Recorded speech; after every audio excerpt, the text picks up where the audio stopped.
শনিবার ভোর রাতে চোপড়া ব্লকের লক্ষ্মীপুর গ্রাম পঞ্চায়েতের ওদালগঞ্জ এলাকায় ভয়াবহ অগ্নিকাণ্ডে পুড়ে ছাই 3টি পরিবারের বেশ কয়েকটি বাড়িঘর।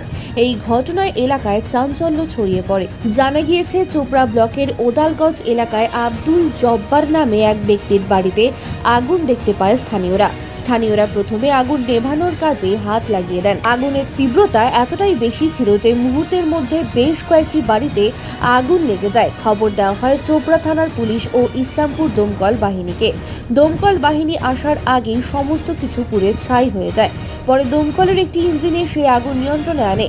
এই ঘটনায় প্রায় কয়েক লক্ষাধিক টাকার ক্ষয়ক্ষতি হয়েছে বলে জানা গিয়েছে। চোপড়ার বিধায়ক হামিদুর রহমান ওই আগুনে পুড়ে ক্ষতিগ্রস্ত পরিবারগুলির সঙ্গে দেখা করেন এবং তাদেরকে সাহায্যের আশ্বাস দেন। তিনি বলেন, পঞ্চায়েত সমিতি, গ্রাম পঞ্চায়েত থেকে সব রকমের সহযোগিতা করা হচ্ছে।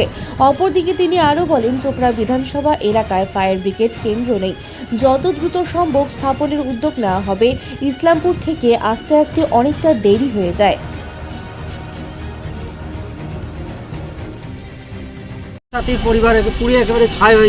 যাই হোক, এটা তো খুব মর্মান্তিক ঘটনা। হঠাৎ করে আমাদের মনে হয় যে ইলেকট্রিক শর্ট সার্কিটে আগুনটা ধরেছে।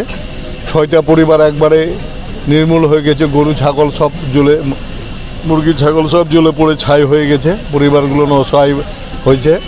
এখন এখানকার পঞ্চায়েত প্রধান থেকে, পঞ্চায়েতের তরফ থেকে ওনারা কিছু চাল দান নিয়ে, সব কাপড় চোপড় নিয়ে হেল্প করেছে। আমাদের পঞ্চায়েত সমিতি সভাপতি সাহেব এসেছিল, ওনাদেরও কিছু কম্বল টম্বল, পলিথিন, তিরপাল, কাপড় চোপড় এগুলো দিয়েছে। আমরাও কিছু কাপড় চোপড় নিয়ে এসেছি এবং আমরা যত তাড়াতাড়ি এখানকার আমাদের মেম্বার সহ, প্রধান সহ, এখানকার লিডারশিপ সবাই এরা একটা কালেকশনও করছে। হয়তো আজকালকের মধ্যে বাড়ির টিন ফিন চড়াই দিবে এনারা। সবাই একযোগে সহযোগিতাটা করছি যা থেকে লোকগুলো উপকৃত হয়, লোকগুলো যা থেকে অসহায় না পড়ে। এটা সব এখানকার লিডাররা আমাদের উদ্যোগ নিয়েছে, আমরাও ওনাদের সঙ্গে সহযোগিতা। আমরা দেখেছি বরাবরই চোপড়া ব্লকের বিভিন্ন জায়গায় আগুন ধরলে একটা খবর আসে যে চোপড়ায় একটা দমকলের দরকার। যাই হোক, এটা নিয়ে অনেক দিন ধরে লড়ছি। দেখি এর মধ্যে আমি ক্যালকাটায় যাব, কারণ ফায়ার ব্রিগেডের জন্য প্রায় 2 বছর ধরে লড়তেছি।